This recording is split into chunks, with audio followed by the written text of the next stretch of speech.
kubaha Uwiteka Imana ni ishingiro ryo kumenya, ngo ariko umupfapfa ahinyura ubwenge ndetse n'ibibwirizwa. Ni ukuvuga ngo niba wateshaga agaciro ibyanditswe byera mu gihe bari kubikubwira, ako kantu kareke gashobora kuzakugiraho ingaruka mu buzima turimo ku iyi si, ndetse bikazakugiraho n'ingaruka nyuma y'ubu buzima bwo tubamo mu iyi si, biteye yuko twarangije kumenya neza yuko tutazaramba ku iyi si. Twarangije kumenya neza yuko umuntu wese ubyagwa n'umugore arama igihe gito, kandi icyo gihe gito kikaba cyuzuye imibabaro. Rero niba ari uko nguko wari umeze uhinyura ibibwirizwa, uri umupfapfa, ni ukuvuga ngo ibyo bintu ntabwo ari byiza. Ukwiriye kuva ibuzimu ukaza ibuntu kugira ngo ubashe kuba warebanwa ijisho ry'imbabazi.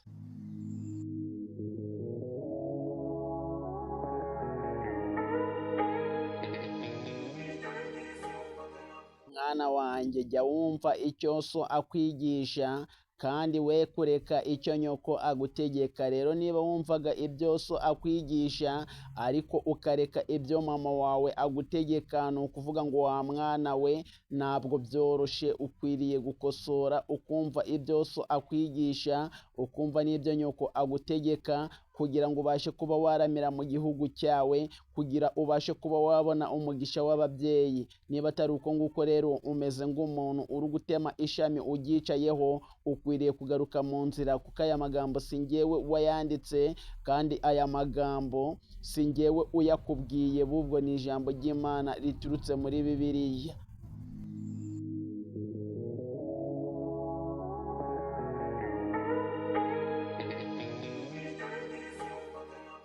Ibyo nuramuka ubikoze, ukumva icyo so akwigisha, ndetse ntuteshe agaciro icyo nyoka agutegeka, bizakubera imitamirizo y'imbabazi ku mutwe, ndetse bikubere n'imikufe yo mu ijosi. Nuko nguko bimeze, imbabazi z'ababyeyi zizajya zihora kuri wowe, nguko umuntu abasha kuba yakambara umukufe mu ijosi. Urabizi nyine na distance ibirimo, uwo mukufe ufashe ku mubiri. Ni ukuvuga ngo ikosa ryose uzajya ukora, umubyeyi azajya kubabarira.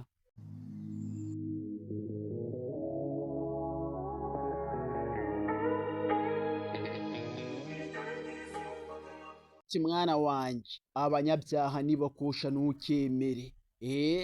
Abanyabyaha nibakosha ntukemere. Abanyabyaha nibaramuka bakubwiye ati ngwino tujyane ducire ibice abatariho urubanza, twubikira abantu nyine tubavusha amaraso, ibyo bintu ntuzigere ubyemera. Ntabwo ukwiriye nyine nawe kuba nyamujya. Iyo bigiye ngo ibibaye byose byirukiremo, kabure niyo byaba ari bibi, ngo ubone umuntu bari kumukubita nawe wirukanye ngo ugiye gukubita, ubone umuntu bari kumutoteza ngo ugiye gutoteza, ngo ubone ibintu byose bibaye nyine ngo ubyirukiremo. Icyo kintu ntuzigere ugikora mu buzima bwawe, ni kibi. Nahangaha urumva Salomo aya magambo yayavuze agira ngo nibura abantu bazajye bayumva, bamenye inzira bakwiriye kugenderamo. Salomo yakomeje avuga ati nyine abo bantu barangiza bakaza bakakubwira, abo banyabyaha barangiza bakakubwira ati tugende tububikire, tubamire bunguri nk'abajya mu rwobo, mbese tubakorere nyine ibya mvura mbi, niturangiza tubanyage ibyabo, amazu yacu tuzayuzuza iminyago. Ati kandi ikirenze icyo ngicyo tuzagabanira hagati, nta kibazo na kimwe uzigera ugira. Ati ibyo bintu ntuzigere ubyemera mwana wanjye, ntuzigere ubyemera. Rero nawe uri kumva aya magambo, nagira ngo ngubwire ngo ntuzigere wirukira gukora ikibi.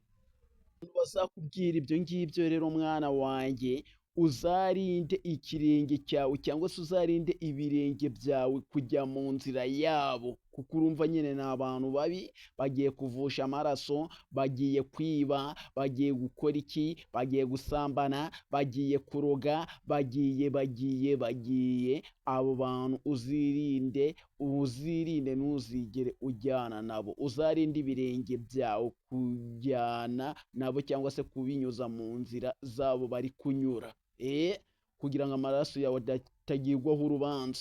Ndakeka urabyumva neza impamvu ibyo bintu ukwiriye kubireka, ngo kuko ibirenge byabo byirukira gukora ibibi kandi ibiganza byabo nyine byihutira kuba byagira ute, kuba byavusha amaraso, kandi ayo maraso bigiye kuvusha, ayo maraso nta rubanza aba ruriho, nta kibazo kiba gihari kugira ngo babashe kuba bavusha iki ayo maraso. Ni ukuvuga ngo nyine ibirenge byabo byirukira gukora ibibi.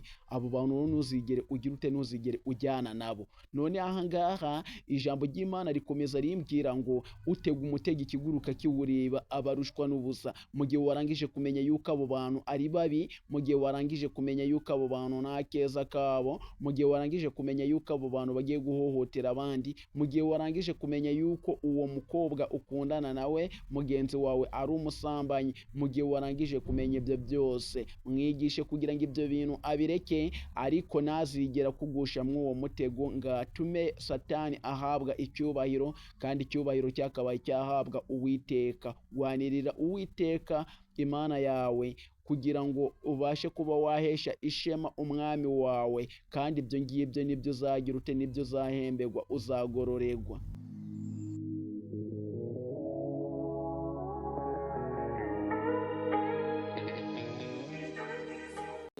Aka kanya mu nshuti zawe, niba inshuti zawe gahunda zayo ari uko zishobora kugenda zikajya ibivuye mu ngeso mbi, bakihutira kuvusha amaraso kugira ngo babone indamu, ngo bakihutira nyine kuzajya bagenda bakora ibibi kugira ngo babashe kuba babaho, nawe warangiza ugakomeza kubana n'abo ngabo, inzira bagiyemo nawe ukazijyamo. Ni ukuvuga ngo ahantu uri kwerekeza bari habi, bitewe ko ijambo ry'Imana rirambwira ngo irari ngiryo ryo kurarikira iby'abandi ukavusha amaraso kugira ngo ubashe kuba wabibona, ngo irari ngiryo ryica bene ryo. Ntabwo ryagenda ngo ryice abandi, abo ngabo barikora nibo rigira gutya rigahumbanya cyangwa se rikabahumba, rikabavana mu mubiri.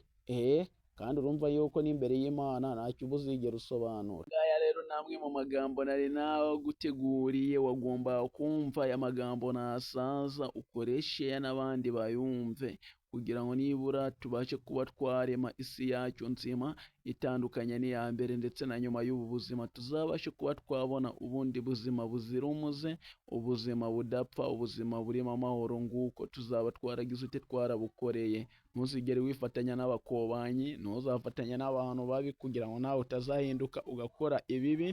N'igihe uri kumwe nabo jya ugerageza kubahindura, uba umunyu w'isi. Umudugudu wubatse ku mpinga y'umusozi kugira ngo ubashe kuba waba icyitegererezo, abo ngabo bajye bavuga ati uriya muntu koko, uriya musozi atuye ni umukozi w'Imana, uriya musozi atuye ntari bige twere kugaragara nk'abantu bambaye uruhu rw'intama kandi mo imbere turi ibirura. Murakoze cyane mwe twabanye, Imana ikomeze ibahereza umugisha.